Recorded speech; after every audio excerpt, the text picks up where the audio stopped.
What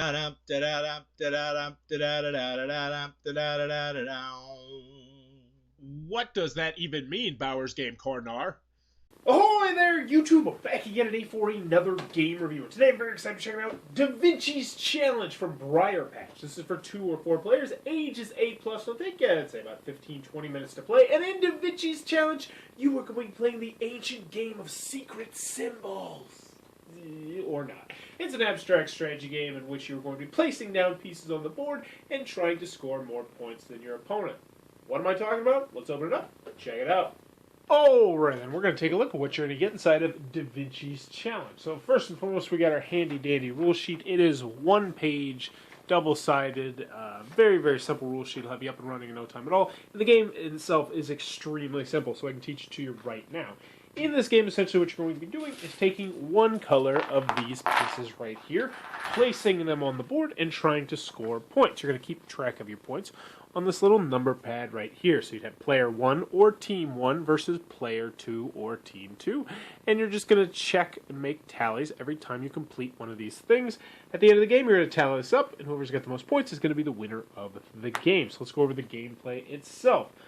So in this game, you're going to be doing DaVinci. I don't know what you're going to do. There's a pasted on DaVinci theme, but you're going to have 2 kinds of pieces. You're going to have triangular pieces, and you are going to have fish feces. I don't know what that is. Not fish feces, fish pieces. And on your turn, you're going to place one of these 2 kinds of pieces on the board. So we'll just say white would go right there. And black would say, you know what, I'm not going to bug you. I'm just going to start going right here. Then white would say, all right, if you're not going to bug me, I'm just going to do this. And black will go, all right, well, if you're not going to bug me, I'll just go right there. And then they'd continue going back and forth. But as you can see now, white has gotten one of these guys. They've got the triangle, so they put a tally mark right there, and they've got 1 point at the end of the game. On their next turn, most likely what they probably want to do is go ahead and bloop, place that piece right in there, because now they have completed a gem. And from that point on, they continue working to maybe get the hourglass or the stars, the circles, or various other different shapes. You're going to continue to go back and forth, putting in pieces until no one else can score any more points. Now, there is also a 4-player variant of the game, which is the exact same variant, except you would go player 1, player 2, player 3, and player 4, just player 1, just back and forth, so it would be team 1, team 2, team 1, team 2, pretty self-explanatory there, and whoever has the most points is going to be the winner of the game. One more thing I forgot to mention is they include this little symbol about how there is theme and blah, blah, blah, blah, blah. There's no theme, though. Let's be real.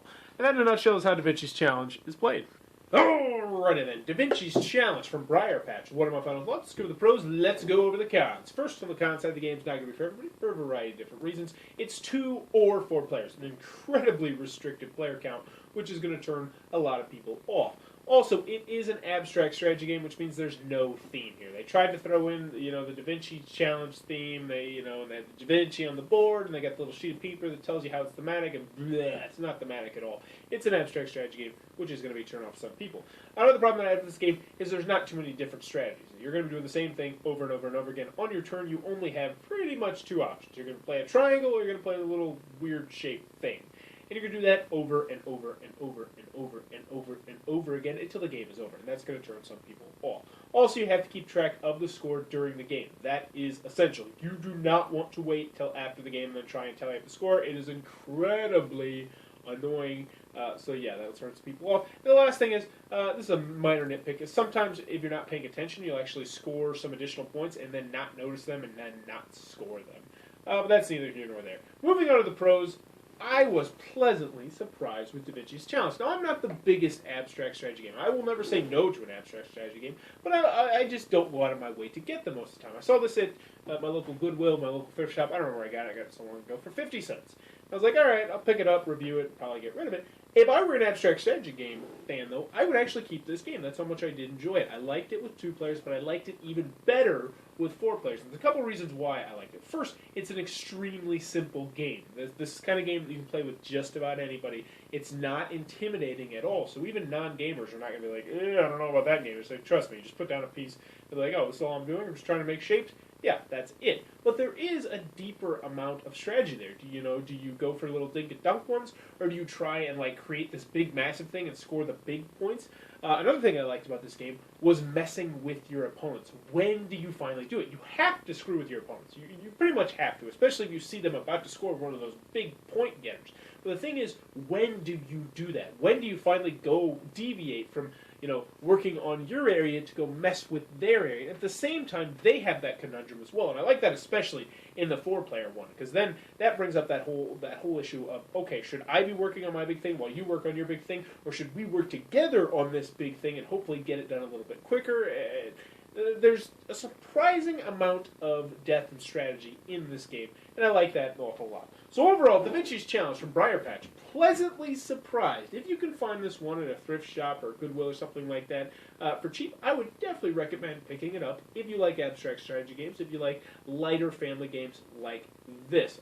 It is going to be a hard one to find, though, which does kind of stink. But that is DaVinci's Challenge from Briar Patch. If you enjoyed this content, please be sure to click on the subscribe button down below, and in the comments below, let me know, Leonardo da Vinci. You think you had a thing for redheads? I just completely lost my train of thought. Yeah, I think he did. I think he had a big thing for redheads. I know I personally really like redheads. I dated one. Her name was Rachel. Just a raging alcoholic. Terrible relationship. Gained like 40 pounds, then I ended up losing it all, then leaving her, and like overnight I was like, all right, I can't do this anymore, and it was just a rough breakup. But Da Vinci, did he like redheads? I think he totally had to. I think everybody likes redheads. They're just fire. I love it. Are you still here? Enjoy this content. Thanks for your time, YouTube. Review for DaVinci's Challenge. For more reviews and previews, check back at Bauer's Game Corner.